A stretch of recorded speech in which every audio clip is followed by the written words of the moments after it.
Olá, internautas do J+, hoje a coluna é em vídeo para tratar de um assunto que é muito importante aqui para a gente, que são políticas na área da agricultura, já que Canoinhas, região, né, é eminentemente agrícola. Estou tendo o prazer de receber aqui no estúdio do J+, o diretor da Secretaria de Agricultura do Estado, o Léo Teobaldo Croto, que vai conversar com a gente, então, sobre uma visita que ele está fazendo aqui a Canoinhas, a convite da Epagre, e que está trazendo algumas novidades, principalmente com relação à água.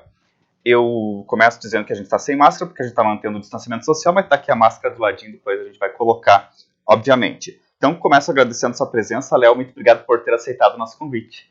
Boa tarde, Dinei, é um prazer, né, ter aceitado o convite e poder participar do seu programa e esclarecer, né, algumas dúvidas e trazer também poder explanar sobre os programas da Secretaria de Agricultura para o Estado, né, e é sempre um prazer vir a Canoinhas. Eu agradeço.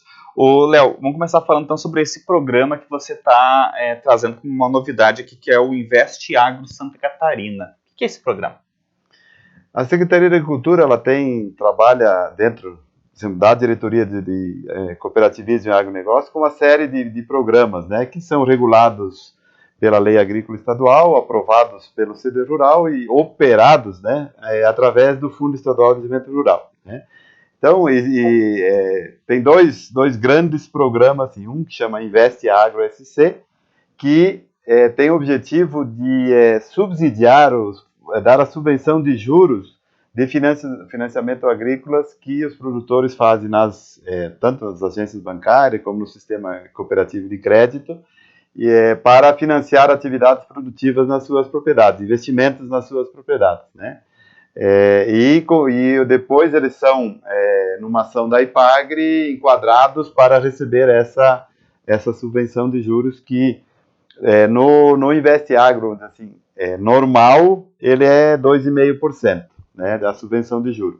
E a partir de julho nós temos uma nova linha que é o Investe Agro especial para água, né, que é do programa Água para Todos, né, que possibilita, ou melhor, água para o campo, dentro dessa linha, que possibilita então também investimentos através de financiamentos na rede bancária ou no sistema cooperativo, né, normalmente com recursos do Pronaf, para investimentos em sistemas de captação, armazenamento e distribuição de água, cisternas e várias possibilidades que o agricultor precisa para dessedentação humana ou animal, né, na sua propriedade. E também para outras atividades de irrigação ou para fornecimento de água para os animais, né.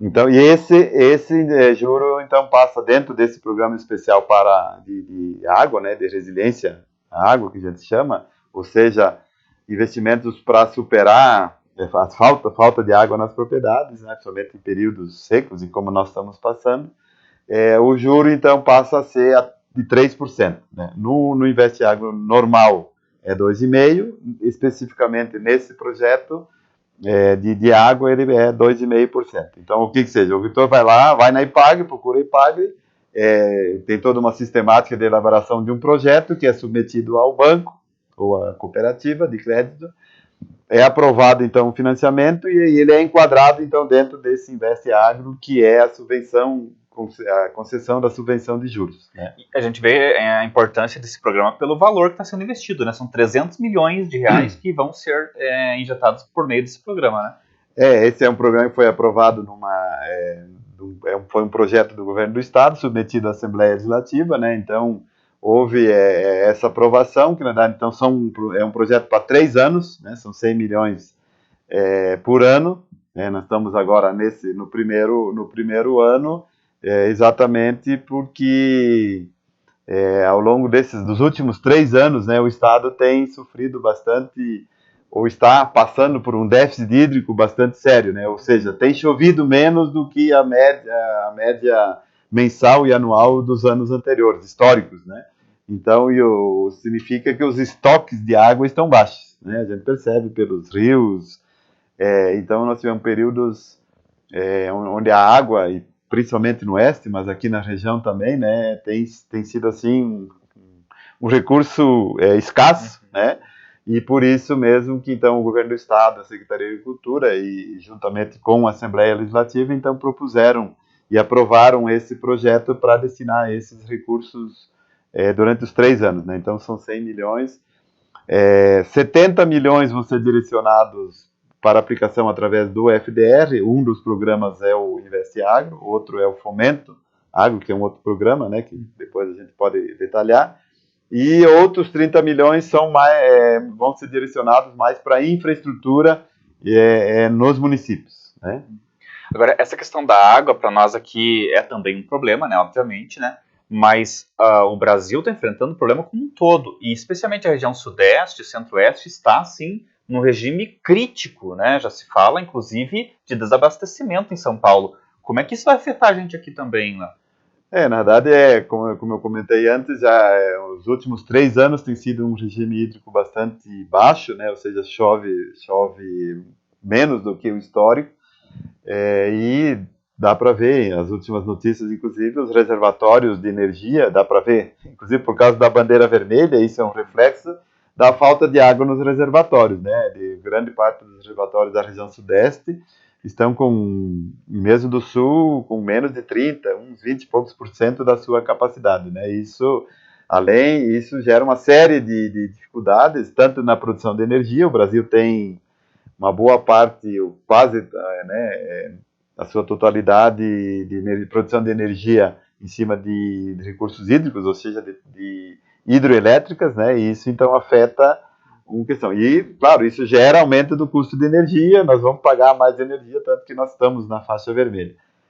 E além dos reflexos no abastecimento, né, tanto no abastecimento urbano, né, para as pessoas, não só urbano, mas também das pessoas, e principalmente nas regiões onde tem uma grande concentração de animais, né, como é o caso, por exemplo, do oeste, né, de aves, suínos, aqui na região também tem, e que então se ressente muito dessa falta de água. Além das dificuldades que tem trazido nos últimos anos, para o bom desempenho das próprias lavouras, né? As lavouras precisam de chuva em momentos certos para os períodos de semeadura e depois o desenvolvimento. Isso tem acarretado uma série de prejuízos, principalmente na produção de milho, né, que é assim, um insumo muito importante e que o Estado não está conseguindo abastecer. Já historicamente não abastece, né? Ele sempre precisa importar.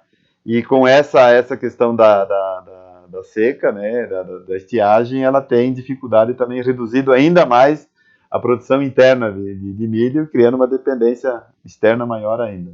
Vocês têm acompanhado, obviamente, esses relatórios que têm saído com relação ao aquecimento global, saiu um bem preocupante recentemente, né, que aponta aí para grandes incêndios, para falta de água, o clima desregulado, né? Isso afeta diretamente a agricultura. Vocês têm discutido isso lá na Secretaria de Estado? O que o nosso agricultor pode fazer para... Porque cada um fazendo sua parte, a gente consegue reduzir um pouco esse cenário catastrófico que os cientistas vêm prevendo, né? Vocês têm discutido essas questões? Essa é uma pauta já não de hoje, né?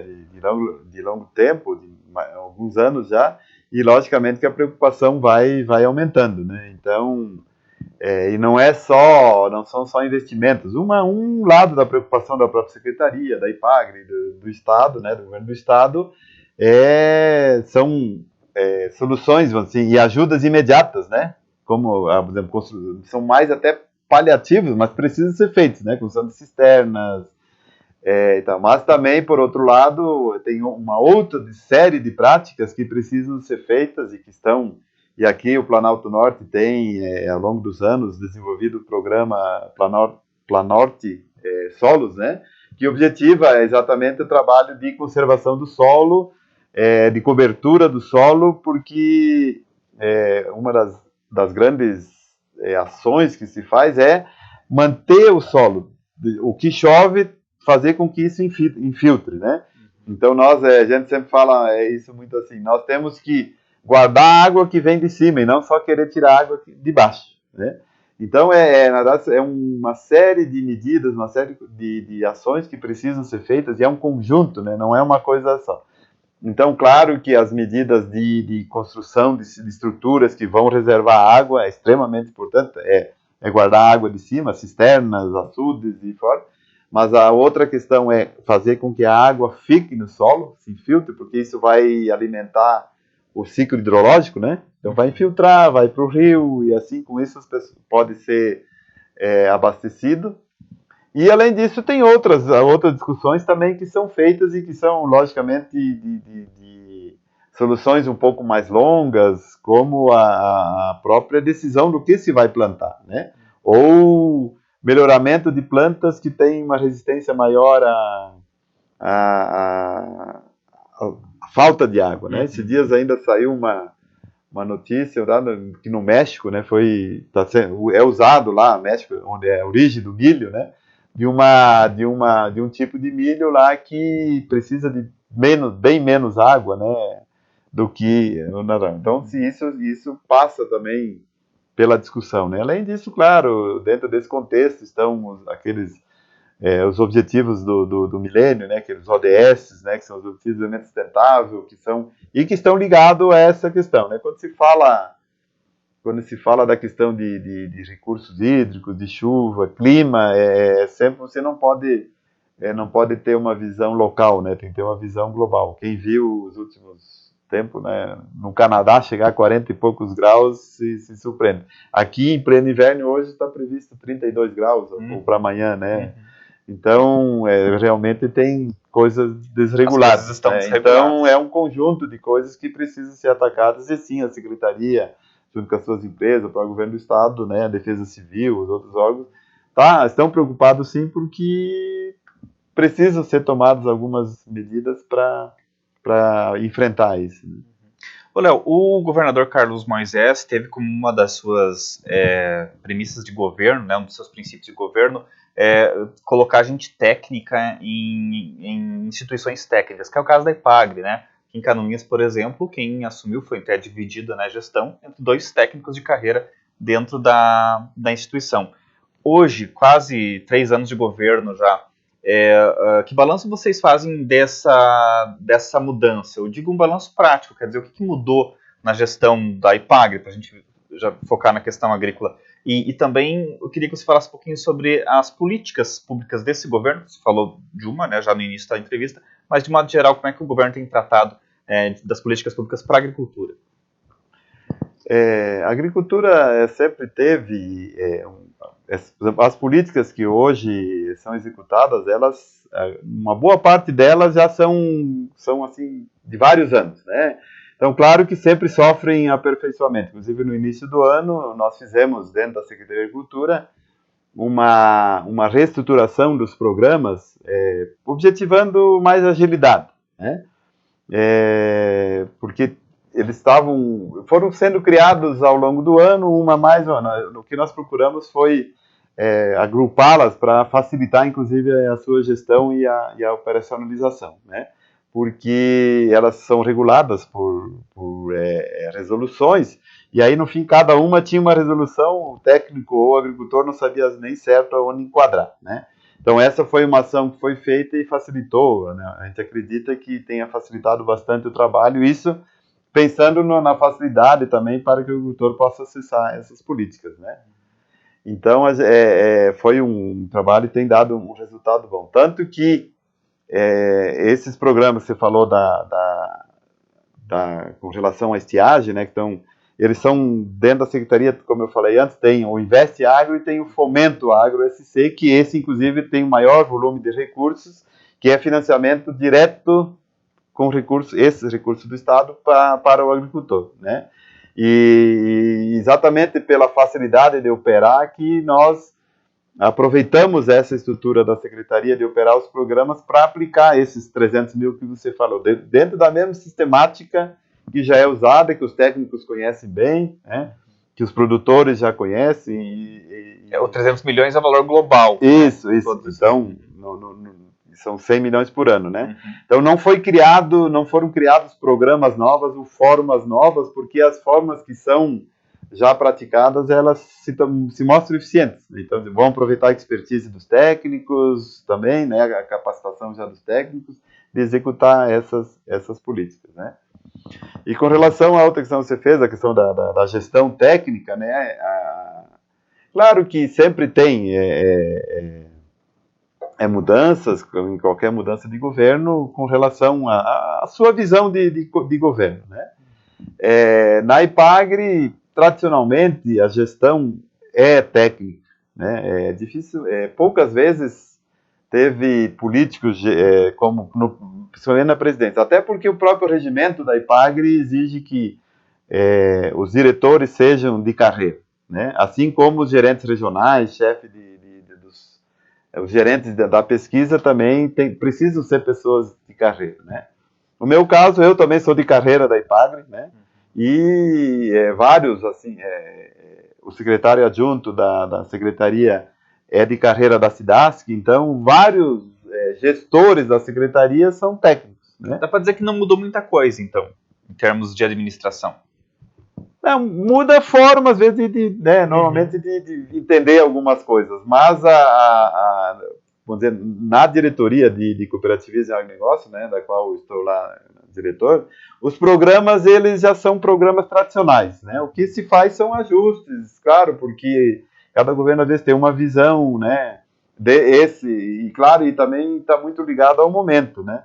Esse momento, a gente entende, não podia ser diferente do que propor programas para atender a questão da estiagem, né? Porque é uma demanda. Ano passado também várias ações foram direcionadas, né? Inclusive a própria Assembleia Legislativa direcionou recursos para a Secretaria de Agricultura para operar programas também de auxílio ao agricultor com relação à estiagem, né?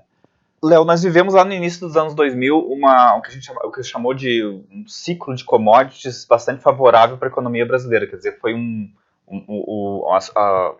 a venda de commodities no mercado internacional trouxe para o Brasil um grande impulso econômico, né? Inclusive se fala até o grande sucesso do primeiro governo Lula como um reflexo desse ciclo.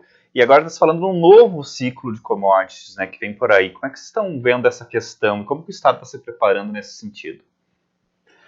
Santa Catarina não é tradicionalmente um produtor de commodities, né? Nesse caso, por exemplo, soja e milho, né, que são os principais. Claro que nos últimos anos a área plantada, principalmente de soja, tem aumentado bastante, né? Mas, por outro lado, o Estado é um grande consumidor, principalmente de milho, por ele ser um grande produtor de proteína animal, né? Então, frango e suínos, principalmente, né? Isso precisa de muito milho e muita soja, né? Então, nós estamos preocupados, o Estado, nesse sentido, porque o mercado externo acaba sendo um concorrente, um demandante grande de milho e soja, de grãos, né, que são commodities que acabam, então, entrando, e com isso o preço acaba aumentando, porque nós temos que competir com a China, com outros grandes mercados que demandam. Aí aumenta o custo, né? Vi o que aconteceu nos últimos anos, o preço da saca de milho saindo de 40 para 100 reais, 100 e pouco, né? A soja também, o preço lá, isso então encarece o preço, aumenta o custo da produção do frango, do suíno, e aí, claro, o Brasil, né, sofre um pouco com essa concorrência internacional, né? Mas, por outro lado, também aumentou o dólar, né? O dólar também subiu, então isso acaba dando um equilíbrio mundial. Mas, logicamente, que a demanda maior de commodities no mundo é bom, num sentido, né? Porque aumenta a procura. Por outro lado, nós temos essa concorrência, vamos dizer assim, porque nós somos importadores, logicamente internos, né? Mas de outros estados de milho e de soja. Mas, às vezes, algumas coisas, às vezes, parece que compensa, né? A China agora está saindo, e ainda não está com dificuldades, eles tiveram uma crise muito grande na sinocultura. Basicamente, 70% do rebanho de matrizes na China foi abatido por causa da peste suína africana, né? Então, aí aí interferiu muito na produção, aumentou a nossa exportação de carne, a demanda tanto de carne bovina como de frango, de suíno, né? Conforme eles vão restabelecendo o rebanho bovino deles, suíno principalmente, ele aumenta a demanda de novo por milho e por soja, né? Então é uma questão bastante complexa. E isso tem resultados muito positivos, e a gente tem percebido esse ano, por exemplo, no programa um dos programas da Secretaria, dentro do Terra Boa, que é a semente de milho ou calcário, né? Teve uma procura muito grande, muito assim, inclusive mais antecipada que nos outros anos, né? Exatamente porque o agricultor vai querer investir mais, estão investindo mais em tecnologia porque, claro, os custos aumentam, ele tem que aumentar a sua produtividade para manter a rentabilidade. Ele tem que pegar carona nesse ciclo. Então é um ciclo que o produtor tem que estar preparado e acompanhando. Claro, você disse, né, nós não somos grandes produtores de soja e milho, mas temos, né, produção. Você acha que esse novo ciclo de commodities pode levar a um aumento na nossa produção também? Ou isso também é desequilibrar um pouco o mercado? É complicado para incentivar isso? A gente tem percebido um aumento, né? Então, o mercado e o agricultor, eles sempre estão afinados, e na verdade é uma decisão do agricultor, ela não é imediata. Ela sempre ela olha o passado e olha o futuro, né? Então, o agricultor, ele já pensa, até em função das necessidades de rotação de cultura, de lucratividade, de questões de disponibilidade de recursos, ele às vezes que vai plantar daqui a 2 anos, né? Então, ele não é assim não pode ser tão imediatista e tomar decisões rápidas. Então, logicamente, isso que eu falei, por exemplo, da demanda, do aumento da procura por calcário, por semente de milho, isso é reflexo de que as áreas de cultivo de milho e de soja estão aumentando, né? Aqui, acho que na região houve uma expansão bastante significativa. Hoje está se plantando soja em áreas que há poucos anos eram impensadas, né? Assim, pouco prováveis, né? Está se plantando soja no litoral, ou seja, abaixo da região da serra, né? Milho aumentou muito. Eu estive visitando uma cooperativa esses dias lá no sul do estado. Eles tinham quando comercializavam 10 mil toneladas por ano, não era muito. Esse ano, só esse ano passou para mais de 100 mil toneladas a produção. Então, claro, não é um volume expressivo, mas percentualmente, né, isso tem aumentado assim, né? As cooperativas, o Alto Vale do Itajaí, que não era tradicional plantador de soja, hoje tem soja, e as cooperativas instaladas lá, as outras empresas comercializando. O Planalto Sul, né, conhecida, a famosa Coxilha Rica, né, que é uma região tradicional produtora de gado, hoje está cultivando soja, né, inclusive em substituição em algumas áreas a eucalipto ou a pastagem. Então, a dinâmica da agricultura, que a gente tem percebido nos últimos anos, está sendo muito rápida e acompanhando isso que você falou do cenário mundial, né? E tem que ser assim, não acho que também não pode ser diferente. Claro que tem espaço para outros tipos de agricultura também, que aqui na região, né? Você falou em passado e presente, dá para prever que esse novo ciclo vai ser tão bom quanto foi aquele lá do início dos anos 2000, mais longo, mais curto? É possível fazer essa previsão? Eu acho até que está sendo melhor, né? Lá foi e foi muito ligado àquele período de quando a China realmente começou a comprar assim, quase tudo no mundo, né? E vender quase tudo para o mundo também, né? E claro que, logicamente, que as questões vão se acertando. E outros países também que estão entrando nesse mercado. Se nós pensarmos só na Índia, né, é um mercado ainda que está para ser explorado e tão grande quanto a da China também, né? Então tem mais 1 bilhão aí de pessoas que precisam ser alimentadas. Então acho que, penso assim que com certeza isso ainda vai durar por alguns anos. Não posso afirmar, né? Aí já uma previsão, afirmar que vai ser nesses patamares, né? se vai segurar esses preços, isso a gente não pode, mas ao menos no curto prazo ainda deve se manter esses preços nessas fases. Porque depois também tem ajustes, né? Às vezes passam algumas crises, alguma questão, né? Que acontece e aí interfere no mercado, mas não se espera que tão logo volte ou baixe imediatamente, assim, ou com níveis, né, taxas altas, uma queda, isso não deve ocorrer. Deve se manter ao longo do tempo aí. Bacana. Conversei então com o Léo Crott, que é diretor da Secretaria de Estado da Agricultura aqui do Estado de Santa Catarina, diretor de uma divisão, né, Léo, que é a Diretoria de Cooperativismo e Agronegócio. A Secretaria tem 4 diretorias, né? Então, e uma delas, então, cuida, que é essa diretoria ligada a essas, principalmente ao desenvolvimento dos programas de apoio aos agricultores. Bacana, e hoje visitando Canoinhas, nos deu aí, fez a gentileza de comparecer aqui ao estúdio para conceder essa entrevista para a gente. Obrigado, Léo, sucesso no seu retorno e sempre que estiver aqui, é um convidado para conversar com a gente. Eu agradeço a oportunidade e sempre estou à disposição, né? E como comentei antes, é sempre um prazer poder voltar aqui no Planalto Norte. E hoje à tarde temos ainda outras questões a tratar também, né? Com a equipe técnica e com produtores. Muito obrigado e até a próxima.